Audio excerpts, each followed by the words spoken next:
Bonjour, aujourd'hui correction d'un exercice sur fonction de référence, programme de première bac pro tertiaire. L'objectif sera la comparaison de deux fonctions pour voir quand l'entreprise se garde du bénéfice. Alors on va partir de l'exercice suivant.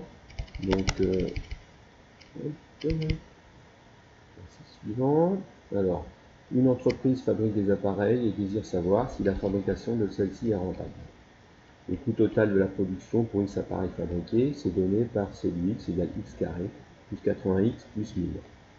La valeur de la recette est donnée par la relation Rx égale 150X plus 300. On a aussi comme information qu'on peut fabriquer au maximum 100 appareils. Question qu'on nous pose, combien faut-il fabriquer d'appareils pour que la fabrication soit rentable? Alors pour qu'elle soit rentable, qu'est-ce que ça veut dire? Il faut que les recettes soient supérieures au coût. Alors pour pouvoir répondre à cette question, première étape de raisonnement. On va, grâce à la calculatrice, représenter graphiquement ces deux fonctions. Alors pour pouvoir représenter graphiquement ces deux fonctions, donc il faudra aussi qu'on soit capable de définir la fenêtre de représentation sur la calculatrice. Alors ce que je vous propose, moi dans un premier temps, c'est de compléter un tableau de valeurs numériques.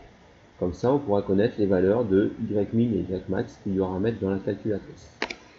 Alors on y va, donc les deux fonctions qu'on a à mettre sur la calculatrice, c'est donc celle correspondant au coût, donc je l'ai déjà noté, x carré plus 80x plus 1000. Et l'autre fonction, c'est celle correspondant à la recette, 150x plus 300. Donc comment je peux faire moi pour remplir mon tableau de valeurs numériques, donc seconde graphe. Ici, comme le nombre d'appareils varie entre 0 et 100, pour x, je vais choisir 0 et 100. Et je calcule pour les deux fonctions les valeurs correspondantes. Alors on voit que pour le coût, on a 1000 et 19 000. Alors on va pouvoir le noter dans notre tableau. Pour le coût, 1000 et 19 000. Et pour la recette, on observe que la valeur pour 0 c'est 300 et celle pour 100 c'est 15 300.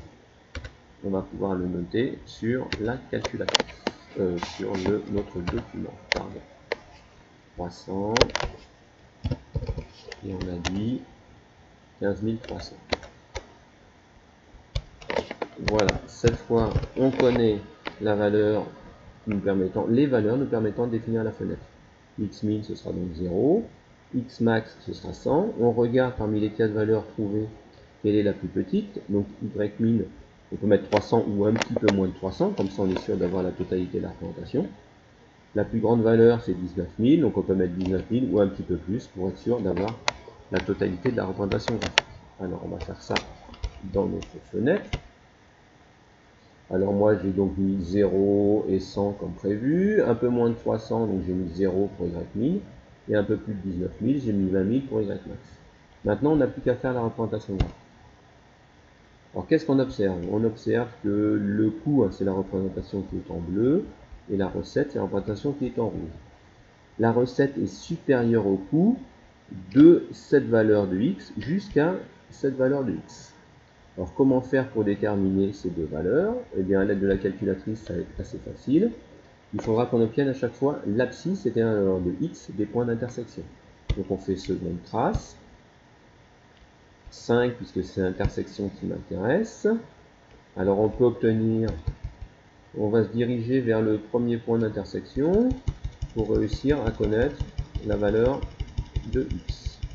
Je déplace à l'aide de mon curseur mon point vers mon point d'intersection.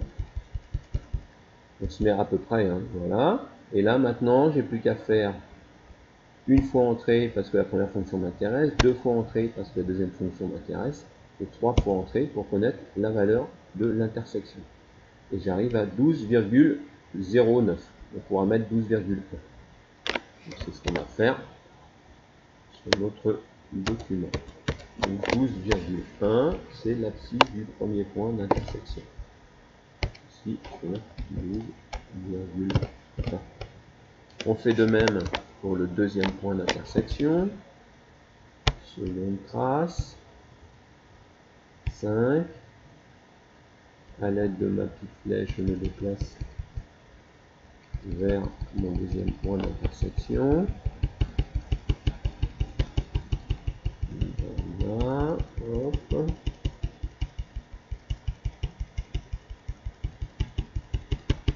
on arrive à ce deuxième point d'intersection. Donc j'ai plus qu'à faire comme tout à l'heure, 3 fois entrée, 1, 2, 3. Et comme ça, je vais connaître la valeur de l'intersection. Et j'obtiens 57,9. Je vais pouvoir mettre ça sur mon document. 57,9. Conclusion, voilà, on a les éléments nécessaires pour pouvoir répondre à la problématique. Et on pourra dire que les recettes seront donc supérieures au coût pour un nombre d'appareils fabriqués compris entre, ben on est obligé de mettre 13 parce qu'on voit qu'à 12 ça n'y est pas, c'est à 12,1. Donc compris entre 13 et, donc au-delà de 57,9, les recettes ne sont plus intéressantes, donc on sera obligé de s'arrêter à 57. Donc les recettes seront donc supérieures au coût pour un nombre d'appareils fabriqués compris entre 13 et 17.